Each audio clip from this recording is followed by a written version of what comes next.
حضرت اسامہ بن زید رضی اللہ تعالیٰ عنہ سے روایت ہے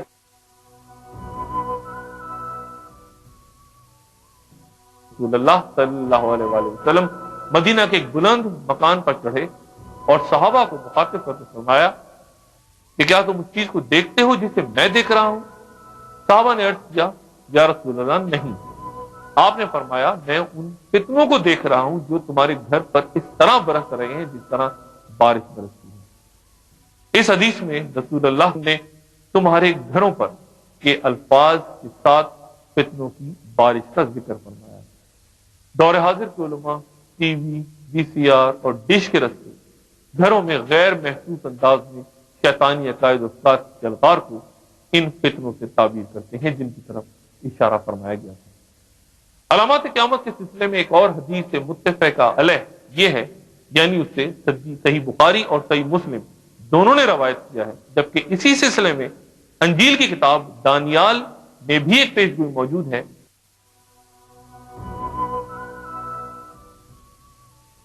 حضرت ابو ہریرہ رضی اللہ تعالیٰ عنہ سے روایت ہے کہ حضور صلی اللہ علیہ وآلہ وسلم نے فرمایا کہ قسم ہے اس ذات کی جس کے ہاتھ میں میری جان ہے کہ زمانے باہم قریب ہوں گے اور علم اٹھا لیا جائے گا اور فتنوں کو ظہور ہوگا اور دلوں پر بخل ڈال دیا جائے گا اور حرج کی اکثریت ہوگی۔ صحابہ نے پوچھا کہ یا رسول اللہ حرج کیا ہے؟ تو فرمایا قتل و غارت۔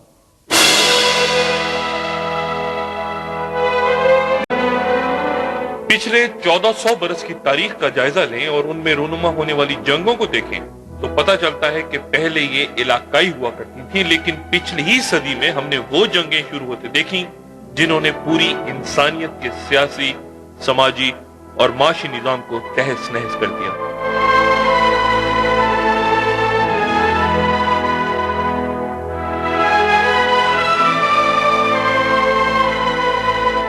جنگ عظیم اول میں 2 کروڑ انسان لقمہ اجل ہو گئے، جبکہ جنگ عظیم دوم میں یہ تعداد 5 کروڑ سے تجاوز کر گئی، اور یہی جنگ نسل انسانی کی تاریخ کا بدترین خونی مارکا قرار پائی۔ سائنس نے ایٹمی، نباتاتی اور کیمیائی ہتھیار تخلیق کر کے ان جنگوں کو وحشت اور بربریت کے نئے مفہوم عطا کر دیے، اور اس کے بعد چین، Korea, Guatemala, Indonesia, Libya, El Salvador, Nicaragua, Panama, Kashmir, Chechnya, فلسطین، یوگوسلاویا، افغانستان اور عراق۔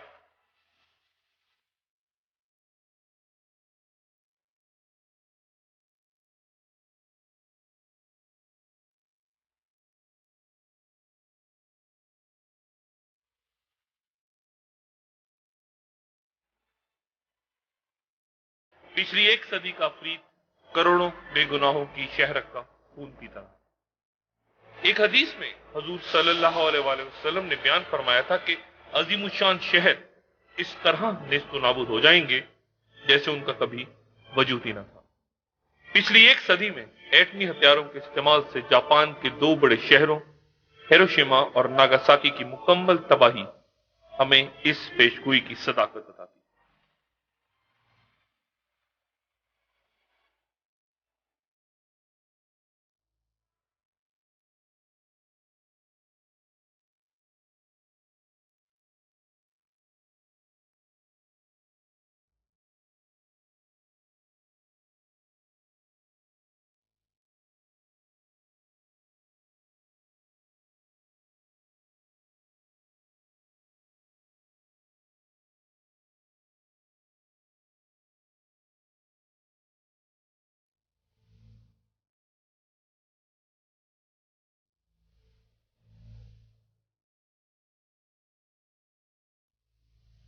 اب بائبل کے عہد نامہ قدیم کی کتاب دانیال کے 12ویں باب کی آیات 3 اور 4 کا ترجمہ کنگ جیمز ورژن کے مطابق ملاحظہ فرمائیے۔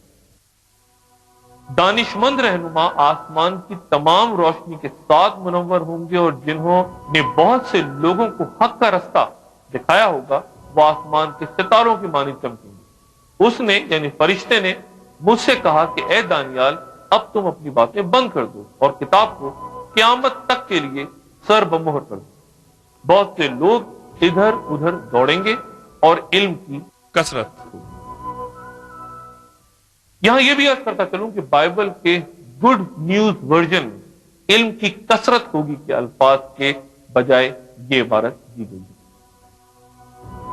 اس دوران بہت سے لوگ یہ جاننے کے لیے کہ کیا واقعات ہو رہے ہیں اپنی کوششوں کو ضائع کریں۔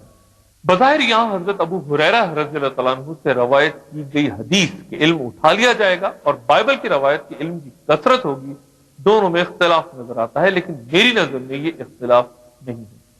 ہم آج جس دور میں جی رہے ہیں اسے علمی سیلاب کا دور کہا جاتا ہے، اور کمپیوٹر کی ایجاد کے بعد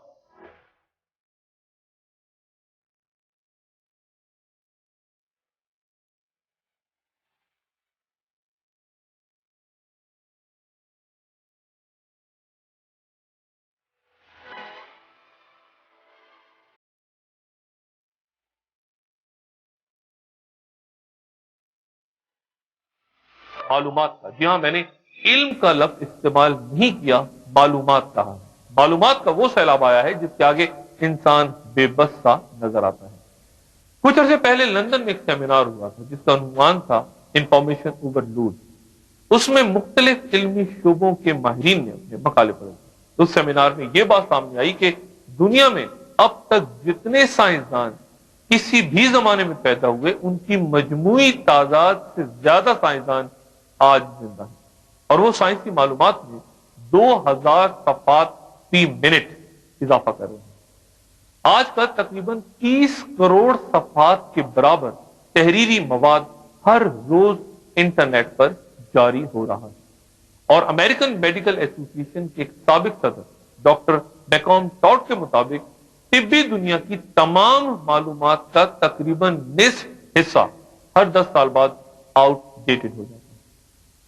1970 میں جب امریکی خلائی جہاز اپولو 13 خلا میں گم ہو گیا تھا تو امریکی خلائی ادارے ناسا کو ان کی تلاش کا طریقہ معلوم کرنے میں 90 منٹ لگے۔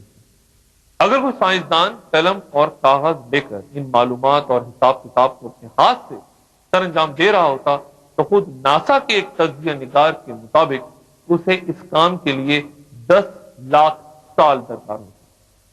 چنانچہ اس دور میں حدیث کے یہ الفاظ کہ علم اٹھا لیا جائے گا بڑی دستیاب معلوم ہوتے ہیں، لیکن میں یہاں واضح کرتا چلوں کہ یہ سب کچھ معلومات کا سیلاب ہے، علم کا سیلاب نہیں۔ اور معلومات کا یہ سیلاب اس علم کو بھی بہا لے جا رہا ہے جو انسان کے لیے اس دنیا میں حیات طیبہ اور آخرت میں دائمی راحت کا پیغام لے کر آئے۔ اس دور کے انفارمیشن اوور لوڈ سے پوچھئے کہ کیا اس نے ایک عام انسان کو پہلے سے بہتر انسان بنانے کے لیے کوئی خدمت انجام دی ہے؟ انسان نے اس کائنات کے خالق کے بارے میں پہلے سے زیادہ کیا معلوم کر لیا؟ کیا آج کا انسان علم کی اس روشنی میں جہالت سے نجات پا گیا ہے؟ کیا رشتوں کا تقدس پہلے سے زیادہ بحال ہو گیا ہے؟ کیا اس علم نے ہمیں مخلص اور دیانتدار حکمران فراہم کر دی ہیں؟ کیا بھوک، بیماری، افلاس میں کچھ کمی آ گئی ہے؟ کیا ہم کسی بھی قدرتی آفت سے خود کو بچا سکتے ہیں؟ کیا ہم نے جنگوں کے تباہ کن خطرات سے محفوظ اور ظلم سے پاک معاشرے کے اصول تیار کر لی ہیں؟